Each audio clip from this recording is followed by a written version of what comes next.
കരവാരം തോട്ടേക്കാട് വടക്കോട്ടുകാവ് ശ്രീ ധർമ്മശാസ്ത്ര സേവാസമിതിയുടെ ആഭിമുഖ്യത്തിൽ നടത്തി വരുന്ന ജീവകാരുണ്യ പ്രവർത്തനത്തിന്റെ ഭാഗമായിട്ടുള്ള അന്നപുണ്യം പദ്ധതിയുടെ 626-ാം ഘട്ടം ഇന്ന് സ്നേഹതീരത്ത് പൂർണ്ണമാവുകയാണ്. അന്നം സ്പോൺസർ ചെയ്യുന്നത് വക്കം കയറ്റുവിളാകത്ത് വീട്ടിൽ അനുരക്തൻ അവറുകളുടെ 6ാം ചരമവാർഷികം പ്രമാണിച്ച് മകൻ ഷിനു അദ്ദേഹത്തിനും കുടുംബത്തിനും സ്നേഹതീരത്തെ അമ്മമാർക്കും സഹോദരിമാർക്കും ഒപ്പം സേവാസമിതിയുടെ നന്ദിയും കടപ്പാടും അറിയിച്ചുകൊള്ളുന്നു. നമുക്ക്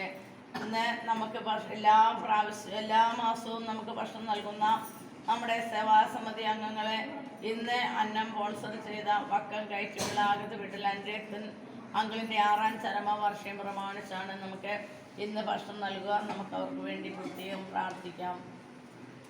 കാറ്റിനെയും കടലിനെയും ശാന്തമാക്കിയ കർത്താവെ, ശാന്തമാകുക ഞാൻ ദൈവമാണെന്ന് പറഞ്ഞ നല്ല ദൈവമേ, ഇന്ന് മരണത്തിൻ്റെ 6ാം ചരമവാർഷികം ആചരിക്കുന്ന അനുരക്തൻ സാറിൻ്റെ ആത്മാവിനെ അങ്ങയുടെ കരങ്ങളിൽ സമർപ്പിക്കുമ്പോൾ ജീവിതകാലത്ത് ചെയ്ത എല്ലാ നന്മകളും ഓർക്കുന്നു.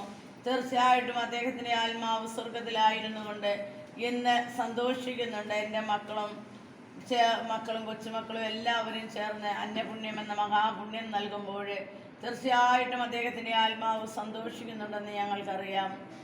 അച്ഛൻ്റെ മകൻ ഷിനുവിനെ പ്രത്യേകം സമർപ്പിക്കുന്നു. അദ്ദേഹത്തിൻ്റെ കുടുംബത്തെ സമർപ്പിക്കുന്നു. ആ മക്കളുടെയൊക്കെ ചെറുതും വലുതുമായ എല്ലാ പ്രാർത്ഥനാ നിയോഗങ്ങളെയും സമർപ്പിക്കുന്നു. ഇന്നേ ദിനം സ്നേഹതീരം മക്കളെ ഓർത്തതിനും സഹായിച്ചതിനും ഏറെ നന്ദി പറഞ്ഞുകൊണ്ട് ഇവരുടെ ജീവിതത്തിലെ എല്ലാ ആവശ്യങ്ങളിലേക്കും തമ്പുരാൻ കടന്നു വരണമേ. സാമ്പത്തികമായ പ്രതിസന്ധിയോ രോഗാവസ്ഥകളോ കുടുംബത്തെ ബാധിക്കുന്ന മറ്റെന്തെങ്കിലും പ്രശ്നങ്ങളോ പ്രതിസന്ധികളോ ഉണ്ടെങ്കിൽ അവിടെയെല്ലാം ദൈവത്തിൻ്റെ കരുണയൊഴുക്കി ഇവരെ കാത്തുകൊള്ളണമേ എന്ന് പ്രാർത്ഥിക്കുന്നു. മക്കളെ ഓരോരുത്തരെയും സമർപ്പിക്കുന്നു. പഠിക്കാനുള്ള ബുദ്ധിശക്തി കൊടുത്ത് നല്ല കുഞ്ഞുങ്ങളായി വളർന്ന് നന്നായി പഠിക്കുവാനുള്ള അനുഗ്രഹിക്കണമേ എന്ന് പ്രാർത്ഥിക്കുന്നു. കുടുംബാംഗങ്ങളുടെ എല്ലാ പ്രാർത്ഥനാ നിയോഗങ്ങളെയും സമർപ്പിക്കുന്നു. ഇന്ന് സേവാസമിതിയുടെ അന്യപുണ്യ പദ്ധതിയുടെ 626-ാം ഘട്ടം എത്തി നിൽക്കുമ്പോൾ ദൈവം തമ്പുരാൻ ആയിരം നന്ദി പറയുന്നു. ഇത്രത്തോളം സേവാസമിതിയെ വഴി നടത്തിയത് മുന്നോട്ട് നടത്തിയ തമ്പുരാൻ്റെ കരുണയും സ്നേഹവുമാണല്ലോ.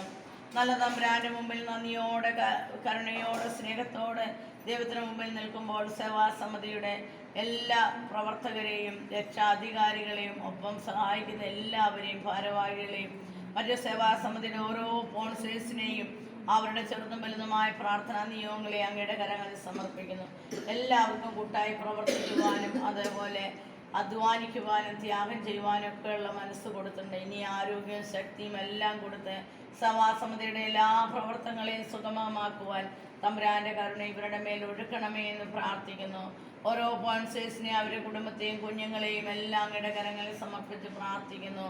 അനുഗ്രഹിക്കണമേ, ആശീർവദിക്കണമേ. സേവാസമിതിയുടെ എല്ലാ പ്രവർത്തനങ്ങളുടെ മേലും ദൈവാനുഗ്രഹം ധാരാളമായി വർഷിക്കണമേ എന്ന് പ്രാർത്ഥിക്കുന്നു.